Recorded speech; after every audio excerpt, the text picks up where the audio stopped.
We're good? Yep. All right. I would like to call the September 10th Planning and Zoning Commission meeting to order at 7:01. Members present, Scott Davidson. Julia. David Neiman. And John, the planner, is on. Okay. Seeing the alternates, we'll see Juliet for now. Citizens' comments. Nothing. Okay. Public hearing. Let's go. This one will make a motion to go into the public hearing for 100 North Shore Road for subdivision. Make a motion to start the public hearing for 100 North Shore Road subdivision. All in favor? Okay. Go ahead. You want to see that? Yeah, absolutely.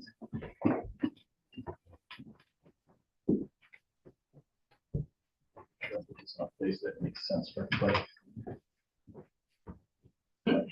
Where's the plan out? Yeah.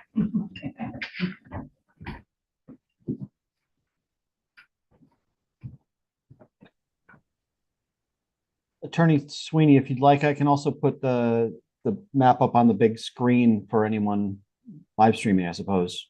I don't know if that's useful. I don't think there's anybody live streaming except for, oh, yeah, that'd be fine if you think that'd On be. YouTube. I didn't realize you had your YouTube had no objection to that, obviously.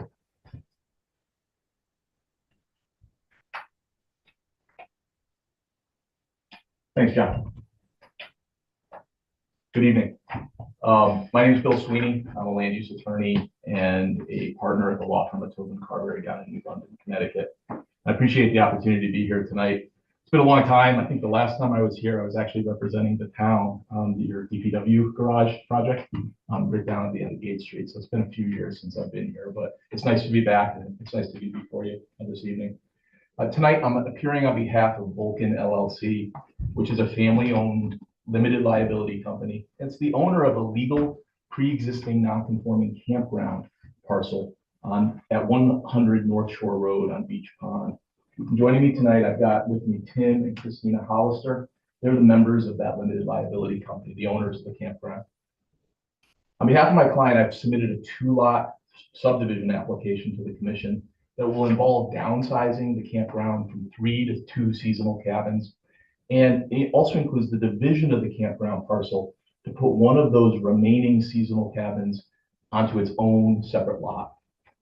It's important to note that my client received 3 variances before they came here tonight from the Zoning Board of Appeals back in June to allow for deviations from the typical requirements for rear lots in your rural district to allow us to apply for this subdivision.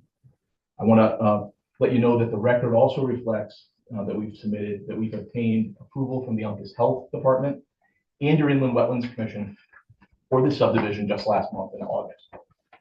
Excuse me. This is a public hearing, and I would note for the record that the required public notice was provided by the town in accordance with your regulations and state statute. I'm going to try to be as brief as possible tonight, but we are required to build a record because this is a public hearing, and I'm going to try to do that as efficiently as possible. Both Tim and Christina are going to address the board, the commission tonight to share some important historical background on the property, some context and perspective on the application. And once they've provided that information, I'm going to discuss the specifics of the subdivision before you, the legal basis for granting approval, and the 2 minor waivers that we've requested. My client's engineer, Wes Wentworth. Wes is here tonight if you have any engineering questions regarding the plans that were submitted. So at this time, I'm going to ask him to come up, introduce himself, give you a little bit of background on the property if you're not familiar with it.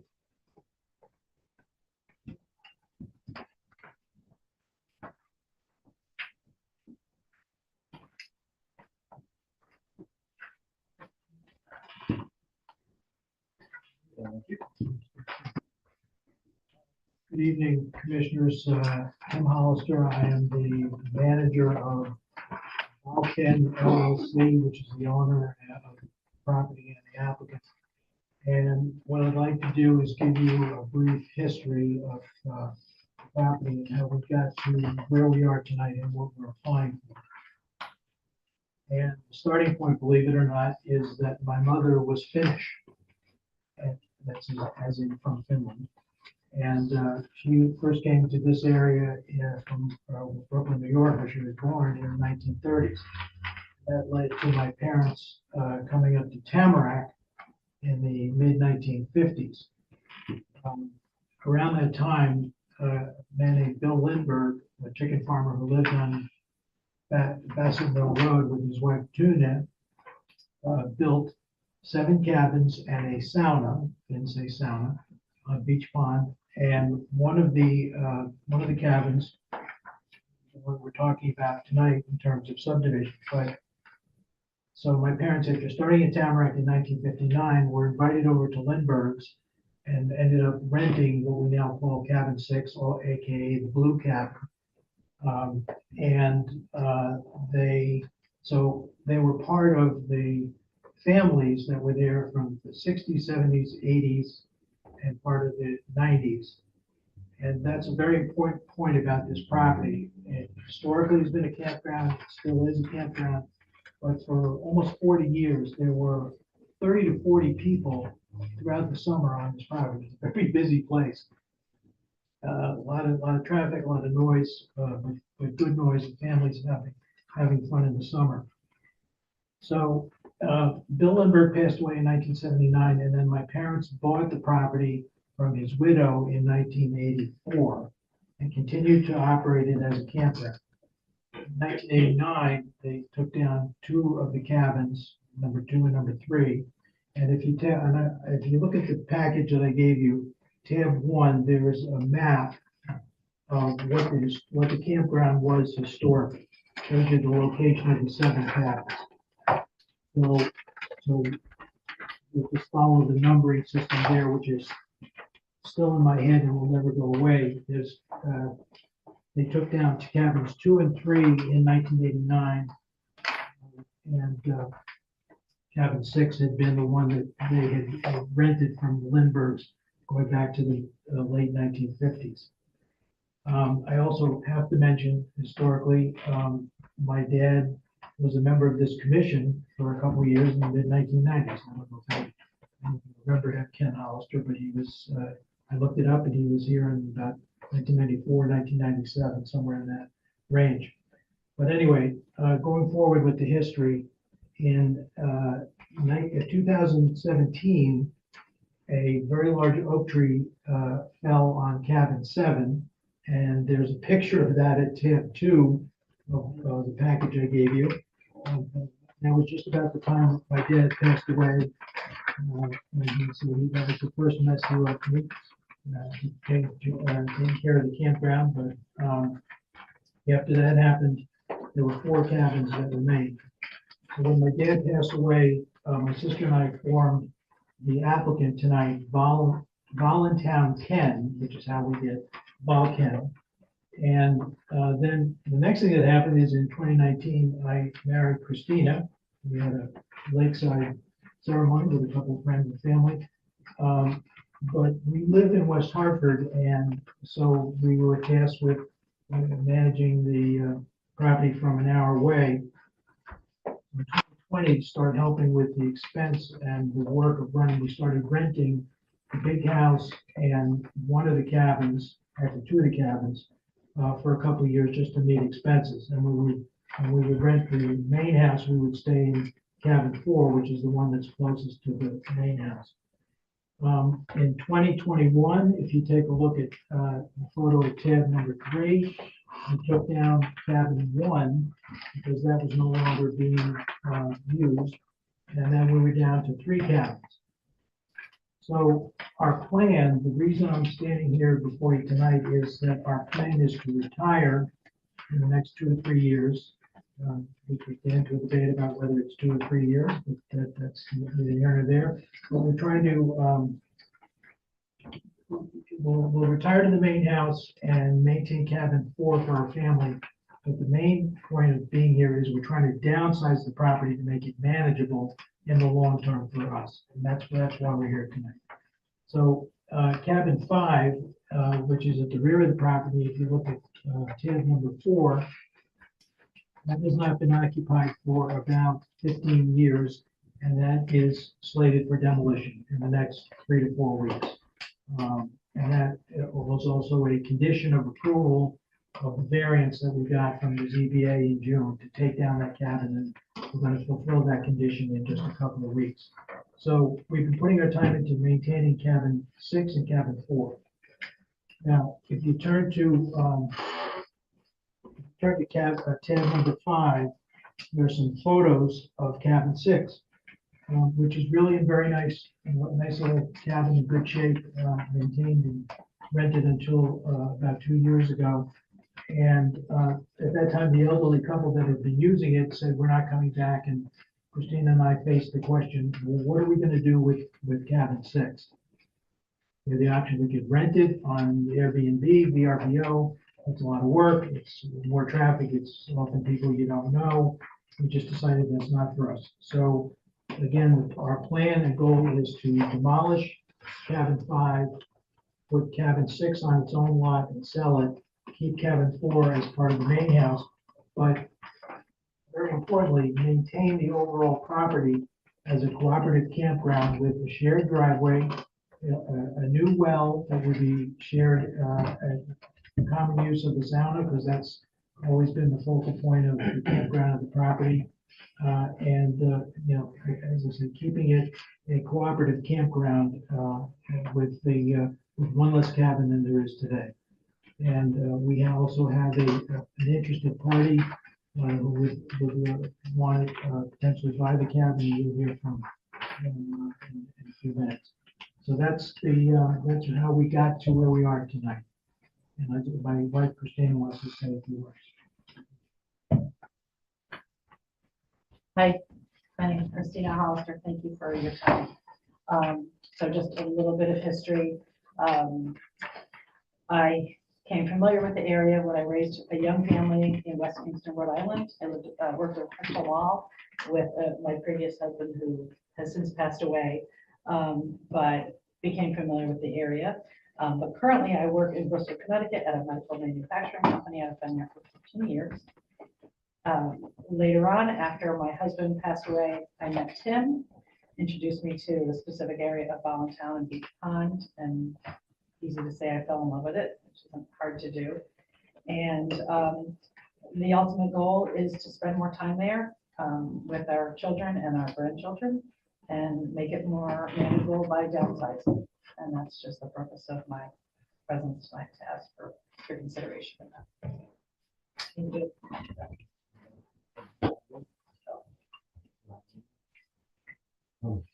Yeah. Thanks, Ken. Thanks, Christina. As my clients have indicated to you tonight, their plan is to subdivide this existing 2.89 acre campground parcel into 2 separate rear lots. And it's important to remember that the campground parcel today, right now, has no existing road frontage on North Shore Road. It's accessed over an easement on the adjacent property. And more importantly, it's important to remember that the Hollister family has already downsized the campground through its ownership. Tim's father and then Tim, from the 7 seasonal cabins to the 3 seasonal cabins. And again, as part of this application, they would remove the next cabin, bringing the total seasonal cabins on the property down to 2, from 3 down to 2. There are no additional structures or development proposed in this project. We're not building anything. We're not changing anything. All we're doing is laying down this property line to create a standalone lot for cabin number 6. In other words, what we're seeking tonight will literally be invisible to the public. The only thing that's going to change is cabin number 5 here is going to be removed. Everything else is just on paper. Lot number 1, which is here, which is shaded gray, would consist of a 0.67 acre rear lot located on the eastern end. This is north in this direction, on the eastern end of the property. And it would be accessed via the existing driveway that runs from North Shore Road through the campground and to cabin number 6, the same driveway that's been there for 75 years. Now, the amount of traffic on this driveway is much less today than it was 75 years ago when there were 7 seasonal cabins. But nothing changes physically. It's the same driveway and serving this campground property. Lot number one, as I said, would initially encompass these two cabins here, but we will be demolishing cabin number 5. And that's actually a condition of the variances that I'll talk about in a second that the ZBA provided us. The cottage that is be retained, cabin number 6, is in good condition by the photos you've seen that Tim provided. It's connected to power, it has its own propane tank, and we've also got it approved for a new septic system as well. And that would replace an aging dry well system that currently serves that cabin. A new well would be drilled on the lot 1 in the vicinity of cabin number 5, the cabin that's coming out, and that would be to serve cabin number 6. So we'll have its own well for that property as well. As I said before, Uncas Health has reviewed these plans and approved them. Most importantly, though, lot number 1 would be subject to a deed restriction prohibiting year-round residency on that lot, which is also a condition of the variance that was granted by the ZBA in June. So this will not be a year-round occupancy lot, just for seasonal, just like how it's always been on this property.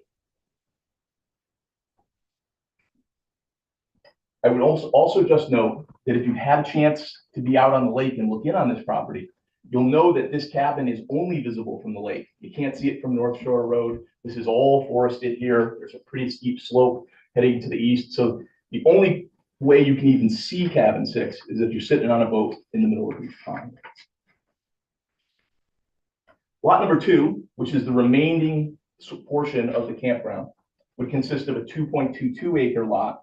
It's on the western side of the property that is the campground, and it's accessed again by the same existing pre-existing non-conforming driveway coming off of North Shore Road and running through the property in the same configuration that exists today.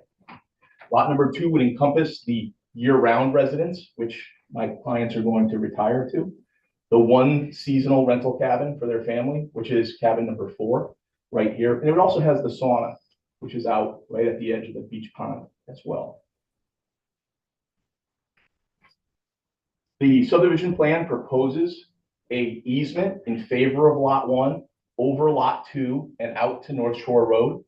And that's to, again, maintain the existing access to cabin 6 that exists today and has existed for the last 75 years. As I mentioned before, the Zoning Board of Appeals granted my client 3 variances for these proposed lots in June. This campground, which predates zoning and subdivision regulation here in Voluntown, has a number of legal pre-existing non-conforming conditions. And before we even did anything, before we made any applications, we had a series of detailed discussions with Mr. Gaskowski and Ms. Lucier this spring to clearly and precisely define exactly what variances would be required to allow for this particular subdivision to move forward. First, the minimum lot size, as you know, for a rear lot in the underlying rural district is 160,000 square feet. As proposed, lot 1 would encompass 29,225 square feet, and lot 2 would encompass 96,525 square feet. Accordingly, my client received a variance in June from the Zoning Board of Appeals to reduce the minimum lot size to allow this type of lot at this size and configuration. It should also be noted, and I think there's in tab 6 of the handout that Mr. Hollister provided, that there are more than 50 lots around Beach Pond with structures, many of them which are quite frankly used year round, that are smaller than 30,000 square feet, smaller than lot 1, which we're proposing as part of this project. The second variance involved lot width. The lot width at the setback line for lot 1 does not meet the required 200-foot lot width requirement for the rural district. So again, my client applied for a variance and received a variance from the Zoning Board of Appeals in June for the lot width here for lot number 1. Third, and finally, the seasonal rental cabin that's going to remain on lot 2 and the sauna that's out here on Beach Pond would be located just 10 feet from the new boundary line dividing these 2 parcels. The standard for the rural district is 25 feet. And so we requested a variance from that and received that variance as well. I want to make clear, and this is a really important point tonight, that the lack of actual road frontage and access being via an easement over this existing driveway for both of these lots was discussed at length with your staff prior to any applications being made to the town. The existing 20-foot wide driveway here and the underlying easement over the Thevenet property, which is the property that actually owns this land and provides access to the campground, is a legal pre-existing non-conforming condition. And this driveway continues through the entire campground and serves all the buildings in the past and today. As I indicated previously, the campground has no road frontage today, zero. And neither will the two resulting lots from this subdivision. Now, this is an unusual configuration, but it is a legal pre-existing non-conforming condition. And it's protected by our Connecticut general statutes and section 12 of your regulations. If you're familiar with section 12, it protects such non-conforming uses and underlying conditions subject to specific provisions. And for the record, I would note that by continuing to use this 75-year-old driveway for access to existing residences, again, without any frontage, whether we're dealing with one lot as it exists today or two lots as proposed, there's absolutely no enlargement of any existing nonconformity. Nothing's changing. We're not making anything more nonconforming with this arrangement. In fact, this entire endeavor, everything we're doing tonight, only reduces overall zoning nonconformity by further reducing the total number of seasonal cabins with the removal of cabin number 5. Consequently, it was determined by your staff on May 28th in a letter, and I'm going to submit it into the record in a second, that the 3 variances that we applied for in June and which we received were the only variances needed for this proposed subdivision.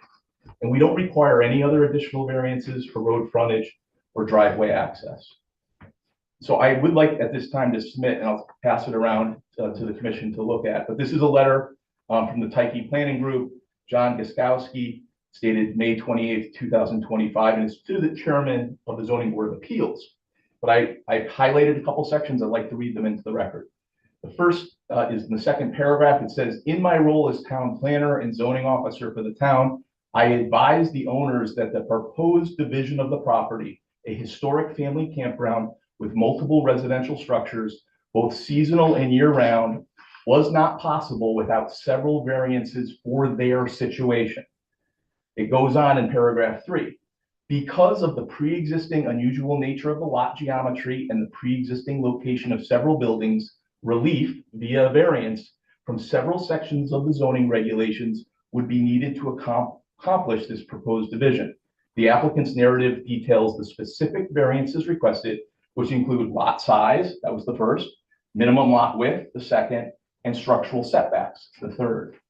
And then in the concluding paragraph of the letter, it says, should the requested variances be granted, and they were in June, the desired subdivision application could be pursued and the resulting disposition of the land would more closely match the overall development pattern of the Beach Pond community.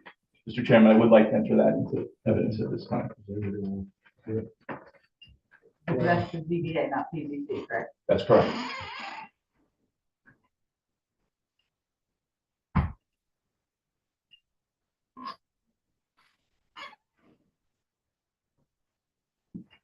We find my place again and I'll continue. Further, by way of their review and the granting of our application to ZBA in June, the Zoning Board of Appeals also agreed that the 3 variances that we have obtained are the only ones that were legally necessary. Now, in terms of this driveway itself, I don't know if anybody's been down there, if anybody had a chance to drive by it. I want the commission to know that we've spoken with the Thevenet family who owns the property to the west and who are the owner of the land underneath that driveway, under the first 300 feet back to about this point. In addition to the existing easement that we enjoy over that driveway, we're going to be entering into an additional agreement with the Thevenets, which is drafted and ready for signature based on the outcome of this meeting. that will hold them harmless from any liability for use of the driveway by either lot. We're also repaving the paved section of the driveway out to North Shore Road at our expense. And we will be taking a greater share of the cost of its annual maintenance for snow plowing and similar things going forward. That driveway is certainly wide enough for deliveries and emergency vehicles. It's worked well and has had no problems for literally 3/4 of a century. And when there was many more cabins and many more people using this property and the campground parcel. I want to also tell you that the Hollisters have reached out to many of their neighbors to share their plan for the subdivision, and they've received no other concerns or comments from their neighbors. Finally, tonight, there are two specific waivers that we're requesting and that we've submitted to the commission for your consideration. The first waiver is a waiver of section 5.1.1 lots on public streets. Technically, we don't believe we actually need this waiver, but we've requested it in an abundance of caution and at the request of your staff. We're requesting a waiver of the typical lot configuration requirements due to the legal pre-existing non-conforming condition of the campground property. As we've testified, the existing campground was founded in the 1950s by Bill Lindbergh. It has no frontage on North Shore Road. We can't provide frontage because it's just not there. And it hasn't been there for 75 years. Instead, again, our campground is accessed over that 20-foot wide gravel driveway from North Shore Drive over the Thevenet property and running through the campground in the same exact configuration that it's run for all those years. The gravel driveway configuration predates the adoption of both zoning and subdivision regulation here in Voluntown. And again, this pre-existing non-conforming condition we submit is protected by state statute and your regulations. And we're asking for this waiver simply to formalize this reality in the subdivision context. The second waiver that we've requested tonight is section 7.1, which is land for open space and recreation.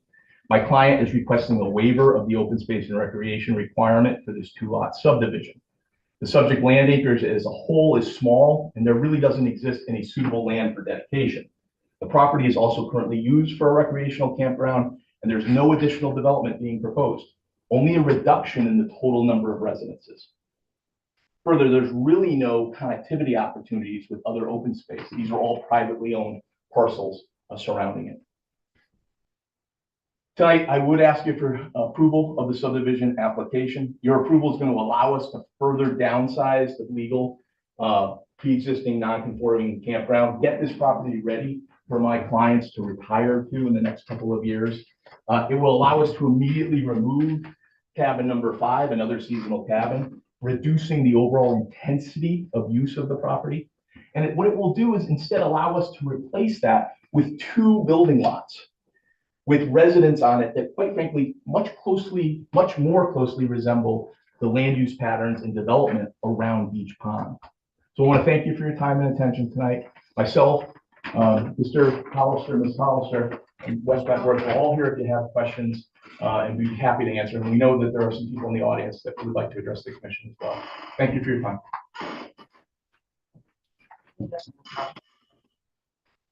Open it to the floor first, and then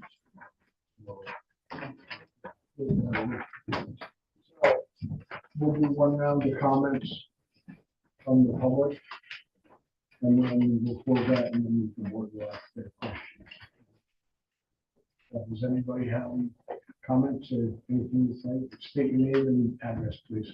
Hi, my name is Jess Harms. I'm coming to you from Hudson, Massachusetts. And I'm here because my great grandmother fell in love with Beach Pond, also from the Finnish community. My grandmother actually met Tim's parents, Ken and Lisa, at Tamarack Lodge. And I'm here with my Aunt Lisa and other members of the Beach Pond community because I grew up in the campground experience. In my grandmother's cookbook, there's umpteen pictures of me in a bathing suit at a campground at the lake because it's my happy place. It's my peace and my refuge and my escape from the modern world. And having grown up in a cabin, I would love to have that escape as an adult in another cabin in my happy place where I actually got engaged to my husband, literally on the middle of the lake. I was so terrified. I was like, put the ring away. What are you doing? Because I can't think of any place else to be. So my own family grew up in this campground, and I would appreciate the opportunity to continue on the tradition of our seasonal heritage here at Balltown.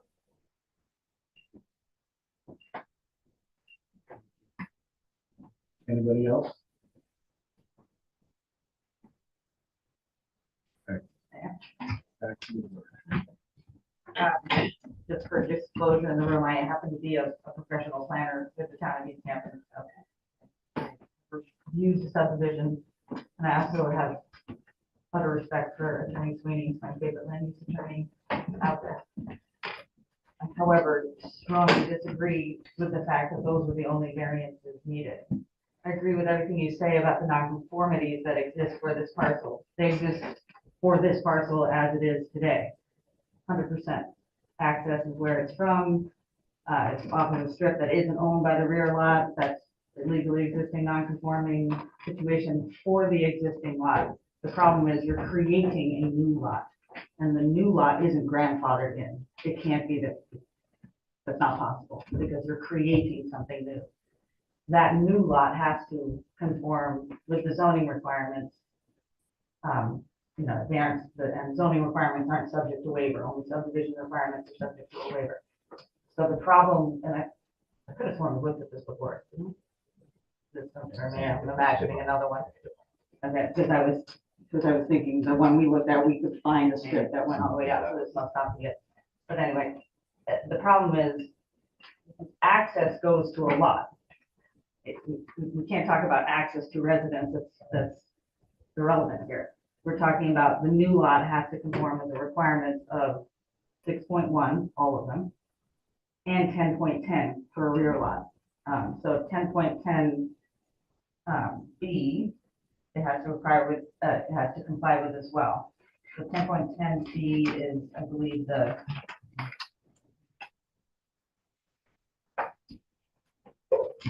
B is new lot to be accessed accessible to a street by way of a driveway located in a strip of land owned as part of the rear lot.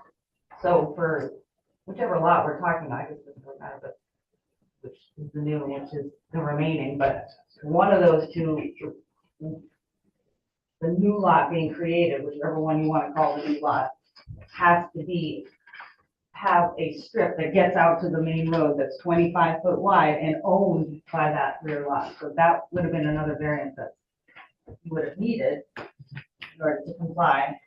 And then we have 10.10 E, which hasn't really been addressed, but states that no driveway providing access to a rear lot, so we're talking about a new rear lot, not a grandfathered rear lot, a new rear lot, shall serve more than one residence.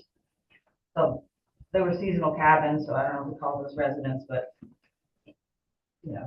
even if we did, that would only be non-conforming to the existing lot. You can't flip in the new lot under that. So a variance would have been needed to allow it to also share.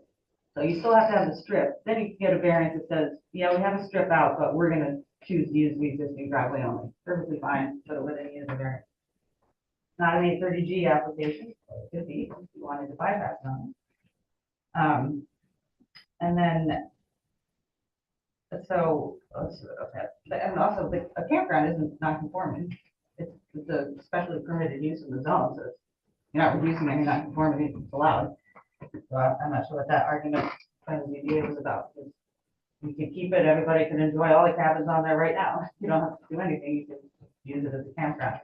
But the definition of a campground is one or more seasonal accommodations or something to that effect, and there's no other requirement. So as far as like lot size or something like that, so it can be a campground and those cabins can exist, and nothing has to change there. But the problem you're creating for yourself is you're making a new lot, which is not grandfathered in. It can't be because it's new. And I know there was some people think that, well, the ZBA looked at it and they approved the site plan that came with the application. ZBA can't approve a site plan, they're not statutory, they don't have any statutory authority to do that. So whatever they approve has to do with the variances only. And so, and also it's not up to the ZBA to determine what variances are needed. It's up to this commission to determine what variances are needed based on what is being presented, right? So I have to disagree with staff and very respectfully disagree with some of the things you presented tonight, but that new lot has to comply with zoning. So I think your course of action, and I don't think this is not didn't surpass. You have to go back to ZBA and get those other variances to section 10.10. That's where you need the variances for sure.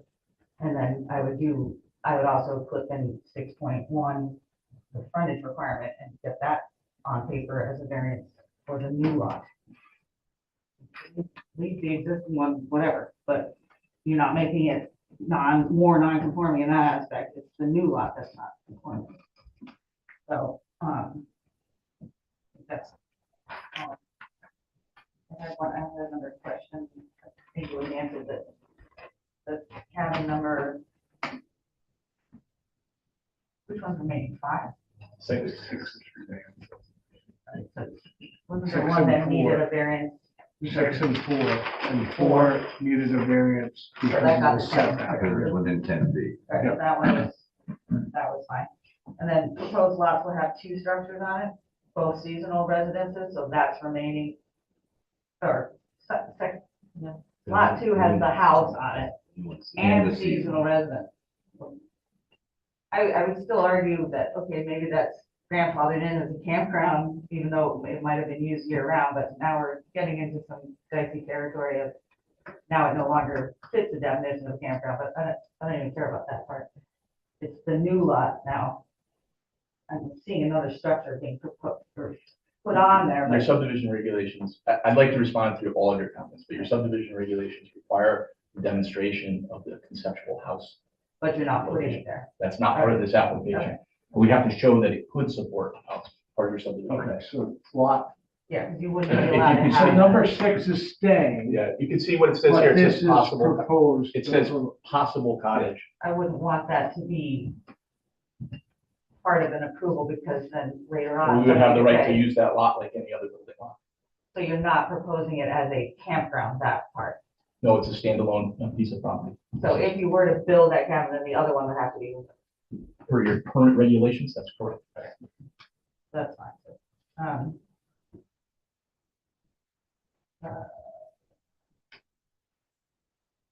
I think that's pretty much, I wrote it up for you. It's okay. I got it. Yeah, I put it in Okay. there. I am good with it. I would- Great. Thank you. I appreciate you doing You can put my name, I didn't say. that. Mr. Chairman, would it be appropriate for me to respond or to other You can commissioners? go ahead and respond. I've known Juliet for 20 years and I have deep respect for her. I completely disagree with her legal analysis in this situation, as you might expect. A couple things. One, the campground is absolutely not conforming. So simply because you have something in your regulations that allows a use by special permit, there is no special permit for this campground.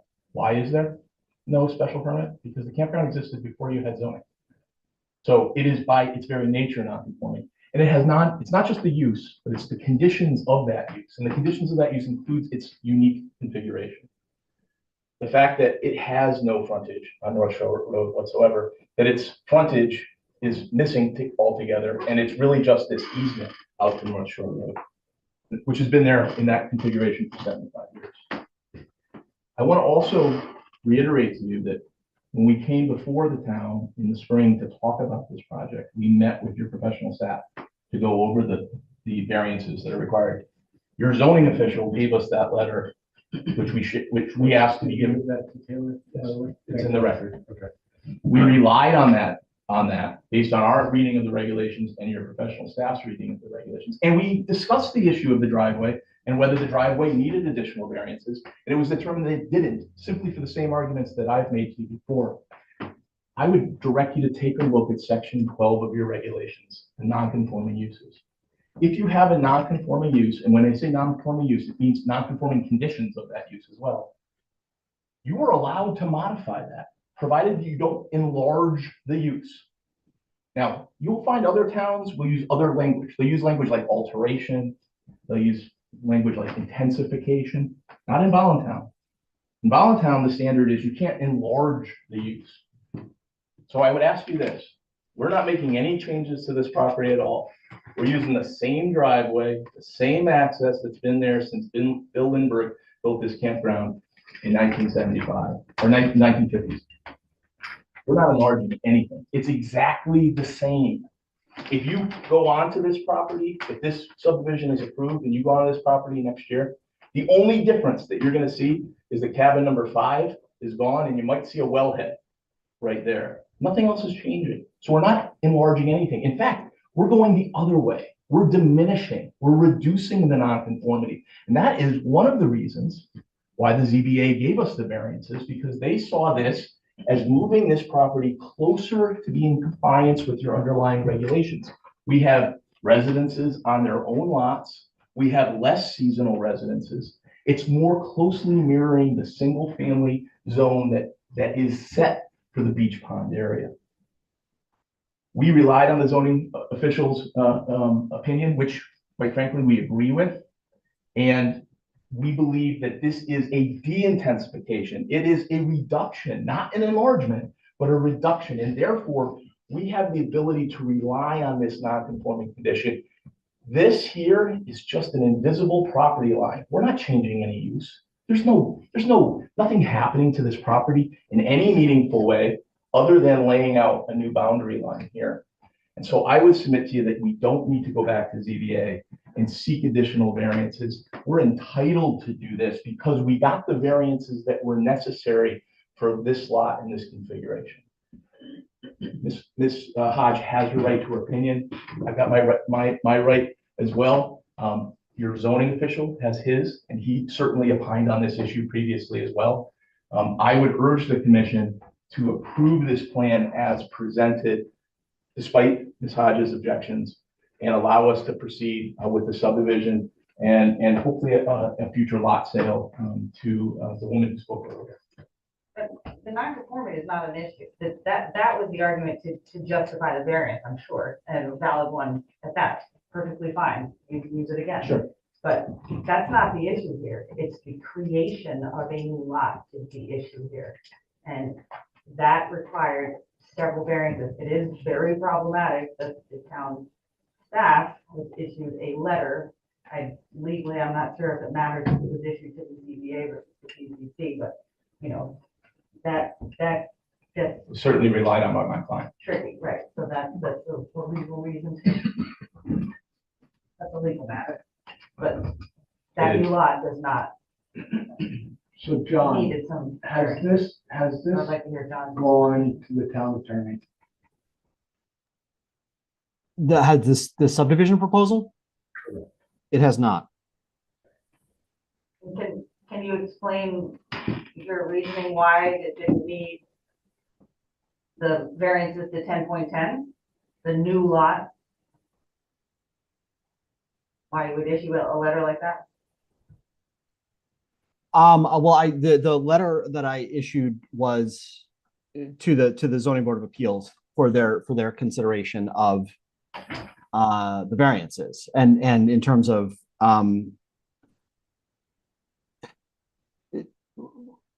reasonable. I think the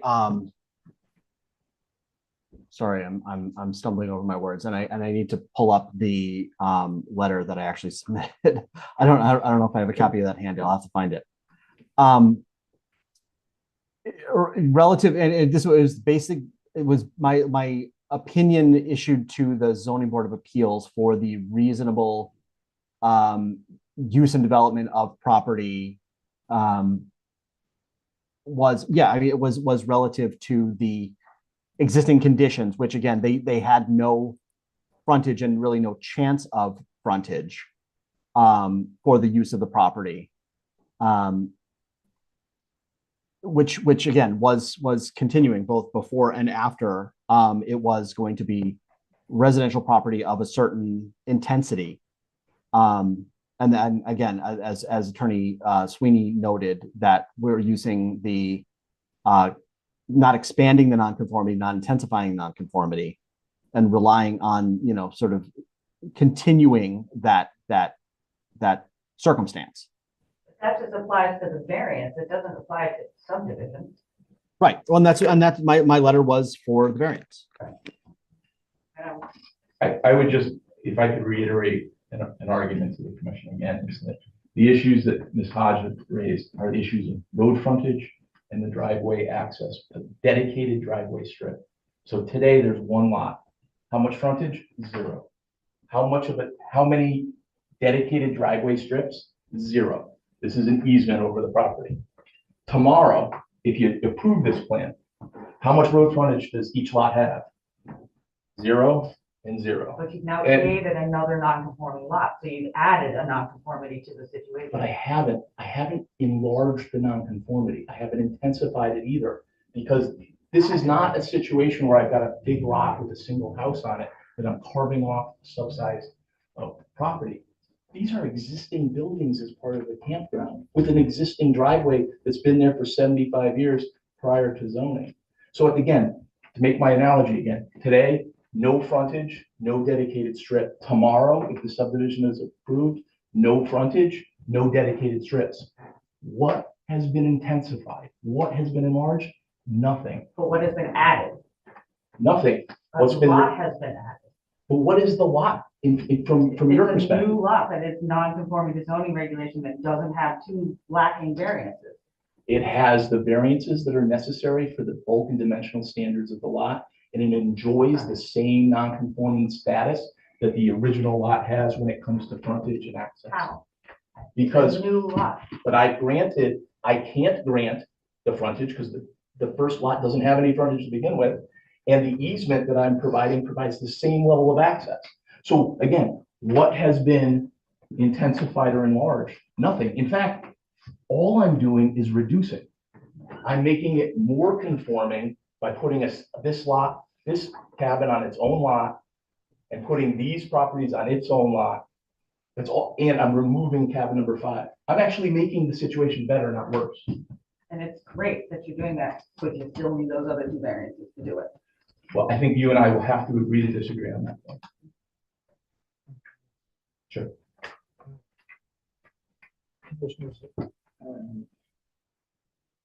let me reveal, I am also a land use lawyer. The saying, the lawyer who represents himself has a fool for a client, so I hired the best to represent me. So I'm just going to chime in with this one thing in response to Commissioner Hodge. We're creating a new lot line. That's what subdivision is, but we're not creating a new use. That's that's respectfully, that's the difference. If you were creating a new lot to make it a new building lot, that would be one thing. But all you're doing is creating, as Mr. Attorney Sweeney said, an invisible lot line. No one will ever see it. It has no function other than we will know what we own and our buyer will know what they own. But you're not enabling a new structure. So that's why the variances that we have are sufficient. We are enabling a new structure because when they approve this, if they approve it, that is a new building lot. There's nothing on there that says this is not to be an approved building lot, blah, blah, blah. That would be a new building lot, and in the future, anybody could build something on it. But you're not enabling a new use. I might be enabling a year-round house. I mean, I know you said that there's no, a no, variance. you can't do that. The variance says that they cannot. And it was specifically for that reason. They didn't want us Why to. are you proposing? Make sure it stays the same. I would also like to respect the variance. Can't really do that. The variance has been recorded. And it's well past the. That was improper. But you're asking us to make that a lot that is going to be sold to somebody as a lot. You're gonna be taxed on it as a separate lot. A You are separate parcel of land, creating correct. A lot. You are creating a lot. I'm not saying I'm against this or I think this is wrong. I do believe that to make this clean, you need 2 more variants. I'll solve it.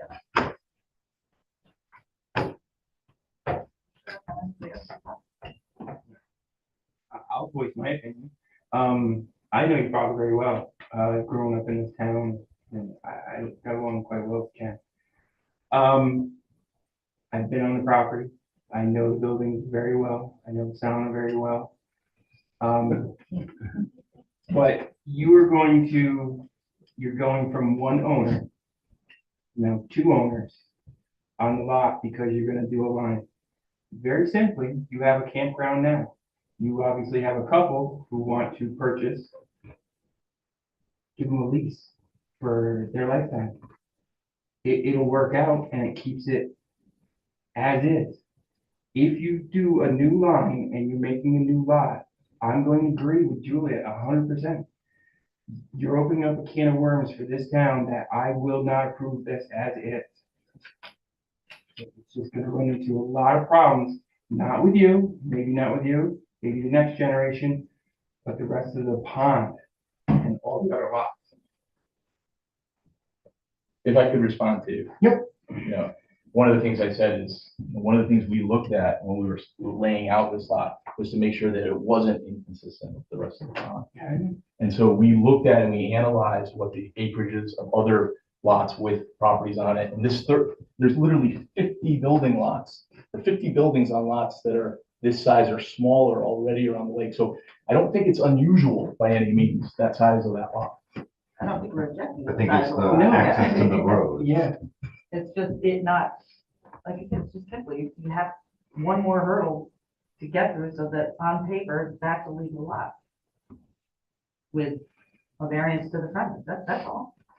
And I think you will definitely get that variance, I mean, if I had a crystal ball.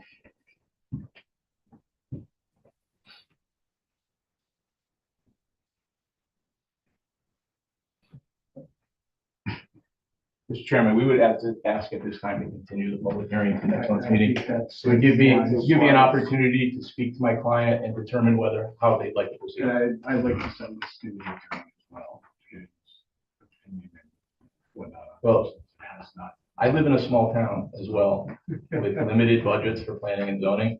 So allow me to continue and speak to my client before you spend legal fees on something that Okay. you may not need. Understand. But if I will Understood. be prompt in my reply to Mr. Gaskowski on what we intend to do, so that I don't want you to expend legal money that you don't need to spend. Understood. If you understand. So let's continue this public hearing to the next meeting. Is that okay? That's what we've requested. What's the date? No, it's the- I'm just getting there. Next meeting would be October 8th. Make a motion to continue the public hearing to October 8th at 7 PM at the town hall. I'm out of town. October 8th, I'm not here. Yeah, that's, October 8th would be the second, can we, how much time do you need? Let's do another meeting between then and now? Can we do something, what is it now? So it would be Tenth the today. first. 1, 2 would be the first of October. And certainly if we don't proceed, I will let you know beforehand, so you don't waste time with, agendas. Would you? We'll have, so it has to be a special meeting and it's only gonna be for the public hearing then? For the continuation. Driven from Mexico. The service is back.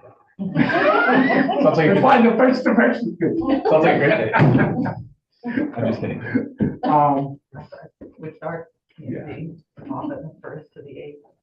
I was thinking of that when you said it. All right, so we're gonna continue the public hearing to October 1, Special 7 meeting. PM, special meeting, public hearing only. We're good with that? Yeah, absolutely. And if anything changes on our end, we'll make sure that you know, so that you don't waste your time. Thank you. Thank you for your time. for Thank your you. time. Thank you.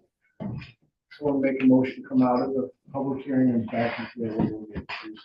Make a motion to public hearing No, come out of the public hearing because we're continuing the public hearing next month. We can't do that.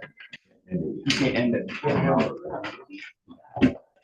out of the public hearing, you go back to the. Okay. All in favor? Aye. All right. Thank you, everybody. All right, full business we can skip over. Um,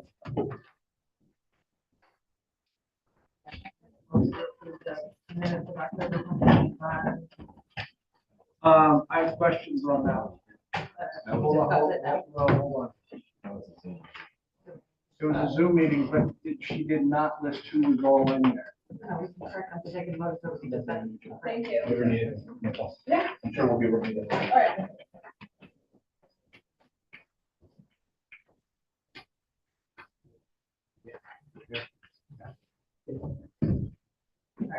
Anyway, so I made the motion, but Where did that paper go?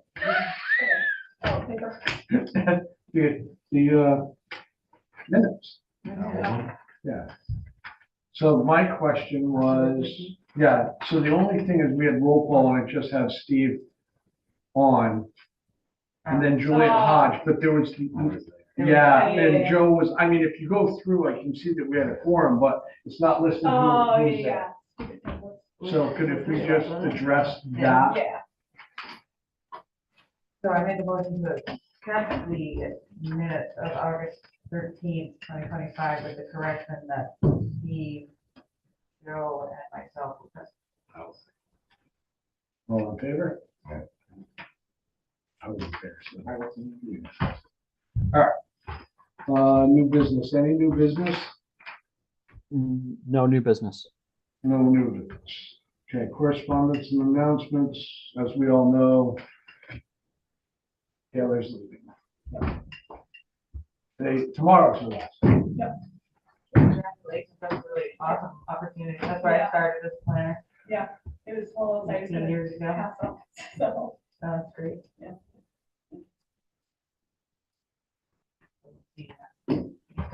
You know, in ranks like that. Other than that, do we have any correspondence or announcements? Not beyond that, I don't believe. All right, staff reports, CEO report. Not that much. Well, I mean, the ZEO report, I mean, it's been relatively quiet in terms of zoning complaints and permits. You know, we've been approving permits as we go. We're going to need a new staff person, and Taylor is also the deputy ZEO. So depending on who replaces her, we'll have to decide if that's something that they'll want to take on. But this was part of Taylor's essentially apprenticeship as CEO. In terms of planning, the number of grant projects continues a little bit more slowly, and with a number of transitions at Town Hall, including Taylor, including Julie, the financial administrator, and First Selectman Tracy Hansen. A number of our projects we're going to have to figure out how those are going to be properly carried forward. I will be sort of the keeper of the flame on a number of the grants for a little while anyway, which includes the sidewalk grant up Main Street, which is now in its fourth project manager on the consulting side. We did submit a full package, full design package to DOT for their comments in July, hoping that they'll come back with some very minor stuff and we can go out to bid hopefully this fall and into the winter, looking for a construction next spring, essentially, for the sidewalk as well as the pedestrian bridge across Dennison Brook. We did get awarded a couple of months ago $1 million grant for the renovation and construction improvements of Congdon Road. The town is responsible for the engineering designs on that, but the $1 million is available for construction and improvements. We've been making progress on the water system study. Drilled a couple of test wells behind the Public Works complex and behind the school. And we are moving closer to getting an easement agreement to do a test well. Taylor, remind me on North Shore Road, I forget the address. 18 North Shore, 37 North Shore, I don't remember. So it's an old sand and gravel excavation property that's basically, if you're driving across the Forge Hill Road Bridge, It's right in front of you on North Shore Road. I can bring it up on the screen if you want to see the property in question that we're looking at investigating. Hang on. And we've had a lot of problems finding suitable potential well sites on the Beach Pond area. Here, let me share the screen. I'll show you where.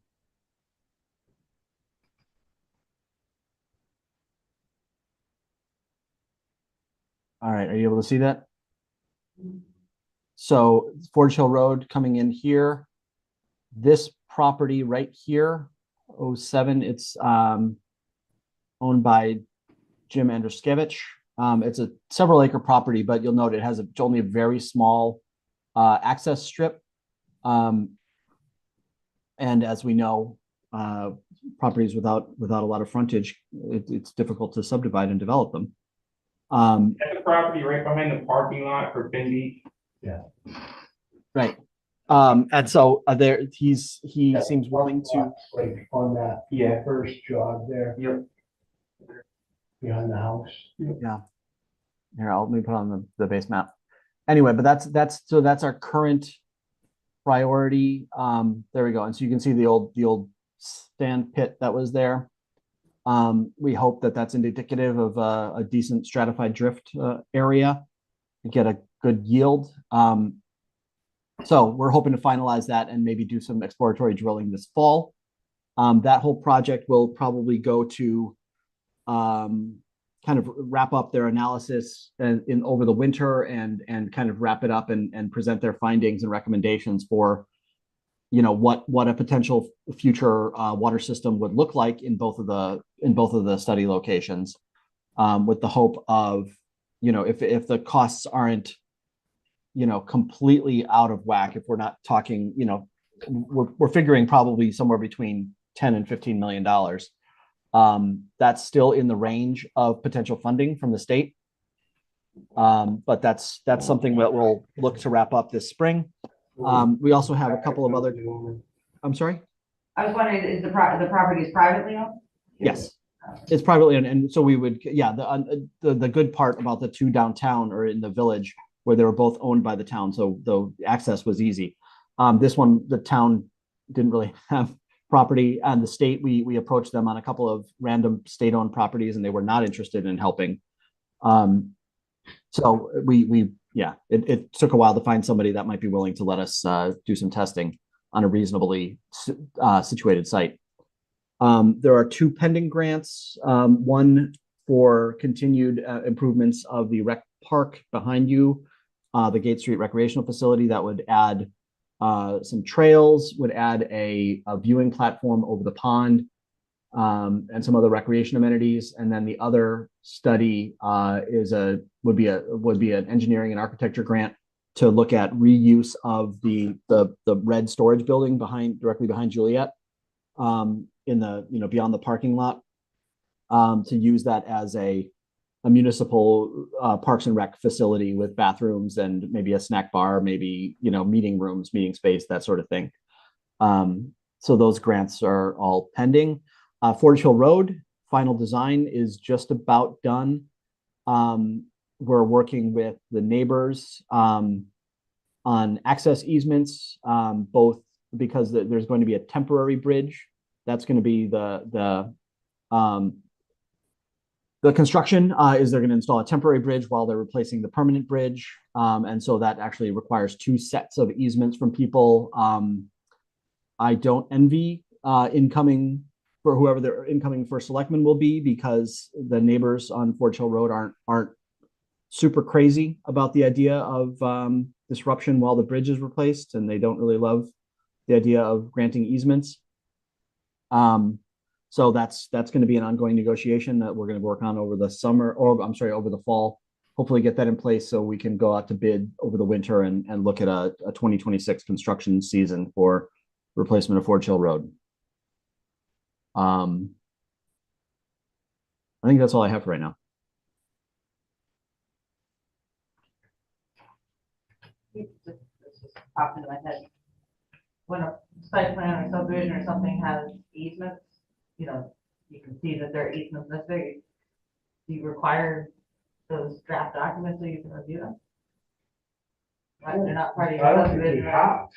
You should probably add that to the subdivision. Well, yeah, I mean, they submitted their deeds to us. Yeah. Yeah. No, But but I for the also, easement language. well, I can't. I don't Yeah. know. Out of the I public mean, hearing.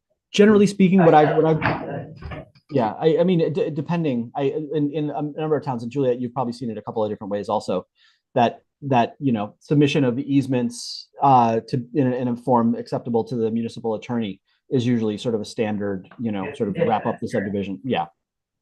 Even though it's not. Well, you can't technically condition a subdivision, but that you won't allow the filing of the final Mylars and signing of the final Mylars until the town attorney has signed off on all the easement documents.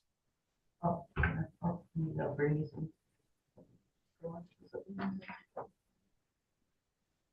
Just. Thinking of. Somebody want to make a motion? And I didn't even ask everybody, but I'm assuming October one worked for everybody. I have to look. I got like 3 different committees on it. so- We're- Yeah. So, Fort Hill Bridge. I'll be in San Miguel, area, it's slightly nicer part of Mexico, Now it's maybe. not. Work.